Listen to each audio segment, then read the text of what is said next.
রবীন্দ্রনাথ ঠাকুরের প্রশ্ন কবিতায় ছোট্ট শিশুটি নিজের সরল মনে বেশ কিছু অজানা না জানা প্রশ্ন করেছিল, যা আমরা সবাই পড়েছি, জেনেছি। তবে এবার বেশ কিছু অন্য রকম প্রশ্ন নিয়ে হাজির হয়েছে রাজডাঙ্গা নব উদয় সংঘ। কেন বলছি সেটা দেখতে গেলে ঘুরে দেখতে হবে। আসুন।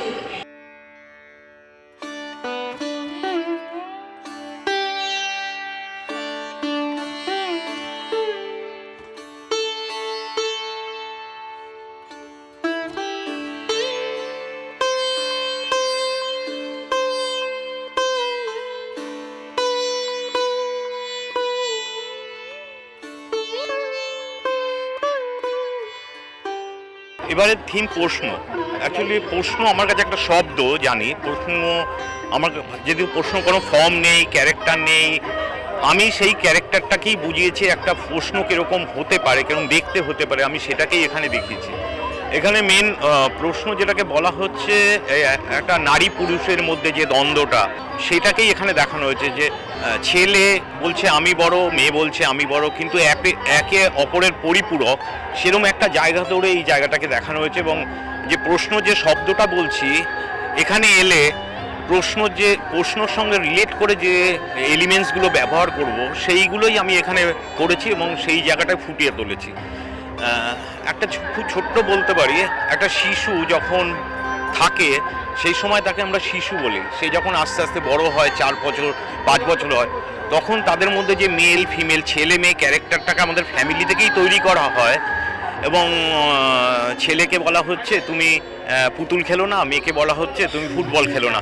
এই যে বিভাজনটা আমরা যে ফ্যামিলি থেকে তৈরি করি, এটা সারা পৃথিবীতেই এটা হয়ে রয়েছে। সেখান দিয়েই এই ডমিনেশন ব্যাপারটা এসছে। মেয়েরা ছেলেদেরকে ডমিনেট করছে, ছেলেরা মেয়েদেরকে ডমিনেট করছে। সেখান দিয়েই আমরা একটা প্রশ্ন যে দেখতে হবে তার ক্যারেক্টারটা, সেইগুলোই এখানে তুলে ধরার চেষ্টা হয়। আমরা সাধারণত ছোট থেকে যেটা দেখে এসেছি, বিশ্বকর্মা পুজো থেকে পুজো, এটা আমরা কোনোদিনই ভাবিনি। আমাদের মহালয় থেকে আমাদের কাছে একটা পুজোর ইমেজ তৈরি হয়। কিন্তু এই মাসাট আসাতে আমি বলবো না এটা খারাপ, কারণ এখানে মাসাট যাদেরকে পুজো দেখাচ্ছে তারা হলো হ্যান্ডিক্যাপ এবং বয়স্কদের জন্য।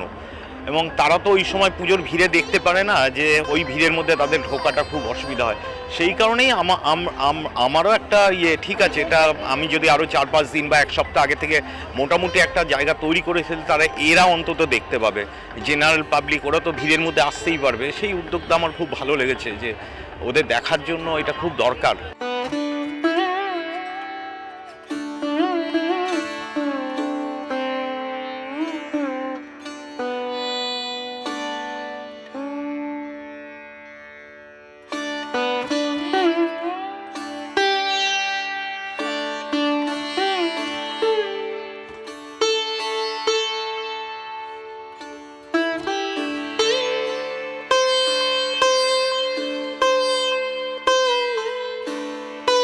বছর একটা ম্যাজিক্যাল কাজ হয়েছে।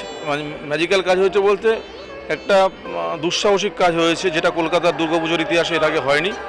আমার মনে হয় কাজটাকে উপভোগ করতে হলে মানুষকে আসতে হবে এখানে, এবং এসে নিজের চোখে না দেখলে কাজটা বিশ্বাস করা যাবে না। শিল্পী কি ভাববেন সেই বিষয়ে আমাদের কোনো বিধিনিষেধ থাকে না, ভাবনাটা তার। আমাদের সহযোগিতা করবার দায়িত্ব, আমরা তাদেরকে সহযোগিতা করি। এবং এটা করতে করতেই গত সরস্বতী পুজোর থেকে কাজ শুরু হয়েছিল, এখন চূড়ান্ত তার রূপ পেয়েছে। না, মাসার্টকে ধন্যবাদ। মাসার্টের কর্ণধার শুভ্রজ্যোতি বসুকে আমি ধন্যবাদ জানাই, ধ্রুবজ্যোতি শুভকে, যে প্রধানত তারই উদ্যোগে আমরা এবছর দায়িত্ব পেয়েছিলাম। উদ্বোধনটার আমাদের এখানে করা হয়েছে। এরকম একটা কাজ সুযোগ পেয়ে আমরাও কৃতজ্ঞতা প্রকাশ করছি মাসার্টের কাছে। অত্যন্ত ভালো উদ্যোগ।